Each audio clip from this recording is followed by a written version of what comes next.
Hello everyone and welcome to Deep Deck Thoughts, starring Junebug.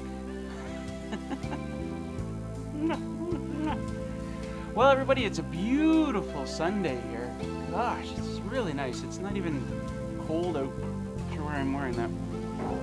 It's got to be around 2 degrees Celsius or 3 degrees, and the sun is shining. It's been shining all day. Very few clouds in the sky, getting good solar power.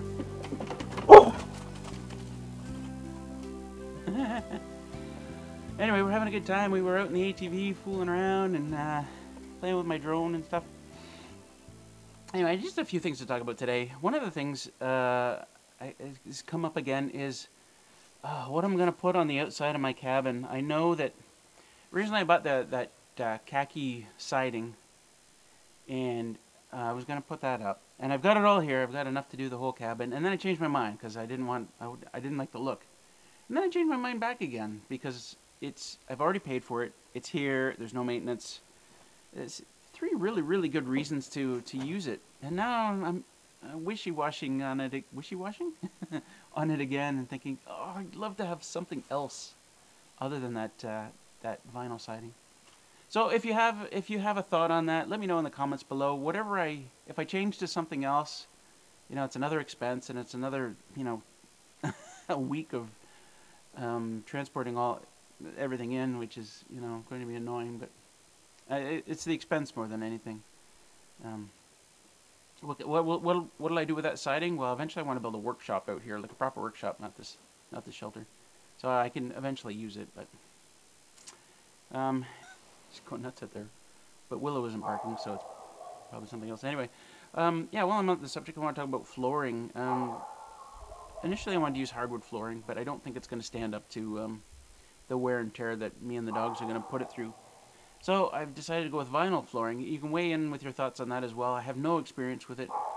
I don't really know much about it, other than I'm told it will last a long time and it will put up with the wear and tear that we'll put it through. Junebug! So yeah, let me know what you think about that as well. Junebug, come here! On the subject of my channel and how I do videos, I'm curious what you guys think of the way I do videos. Some of the channels I watch, like off-grid channels, they're kind of more production style, and Junebug, shh, and you kind of only get to see what they want you to see, whereas Junebug, it's okay. Like on their channels, you would never see stuff like this. They'd be like, oh, the dog started barking. Let's stop it and restart. And Junebug, come here. Come on, up here. Right up here. All right? And I kind of show it the way it is. I mean, if things go wrong, if things go weird, that's kind of life here. Like my Nightmare ATV video. Here, look here. That's where it is. I want to show the way things really are here. I don't want to do like a huge production style. I don't want you to think that everything is perfect out here. And I don't want to show everything perfect out here. I just want to show you the way it is. Must be because it's so quiet.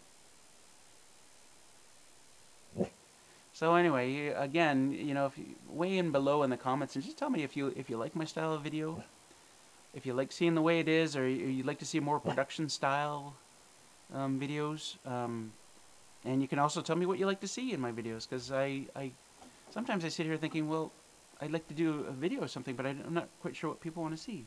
I think, so I end up trying to show a balance of things, hiking and dogs and whatever else, ATVing and cooking. And but let me know what you want to see, because it's really helpful for me.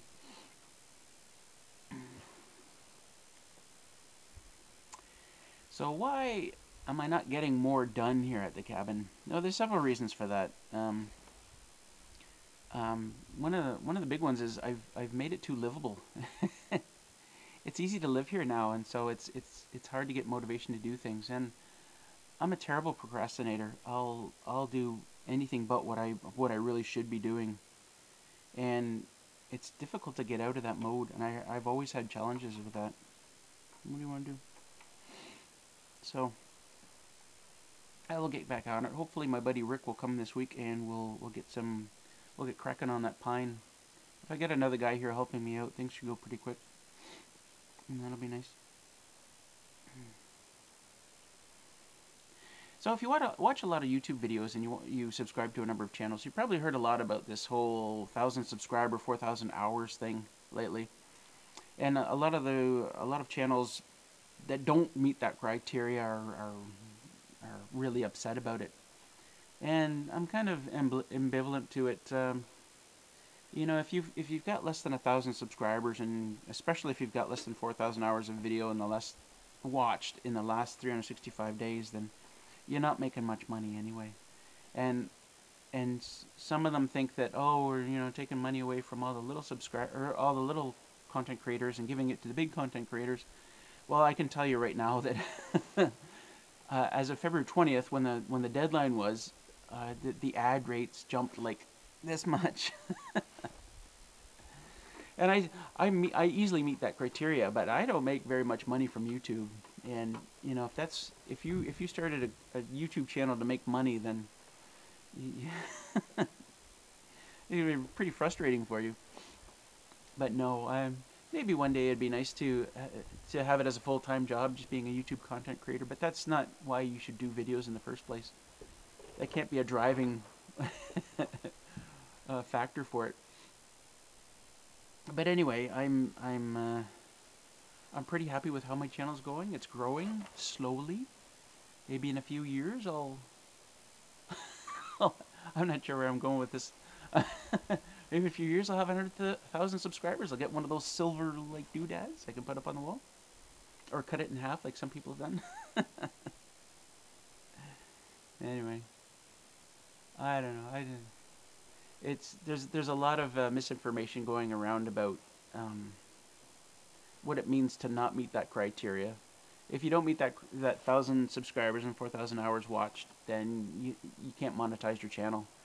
And people think, well, if my channel isn't monetized, my videos aren't getting watched, or I won't grow anymore, and that's a myth. Your videos can still be monetized by YouTube if they want. Your channel can still grow. Just like it always has, so it's not really a big deal. Oh, one other thing is, if you've been coming to my live streams at all, my Books Fests, as we call them, I've created a new channel for that. It's in the description below if you want to check that out and subscribe to it. At one point in the next little while, I'm going to start doing Books Fest there instead of my main channel. So feel free to subscribe and come to those live streams and hang out. It's always a lot of fun. Usually Friday evenings at 8 p.m. Eastern Standard is when I do them. At other times, it's just, whenever. It's a whim. Anyway, I guess we'll wrap this up by showing you guys a miracle. Yay! Mwah!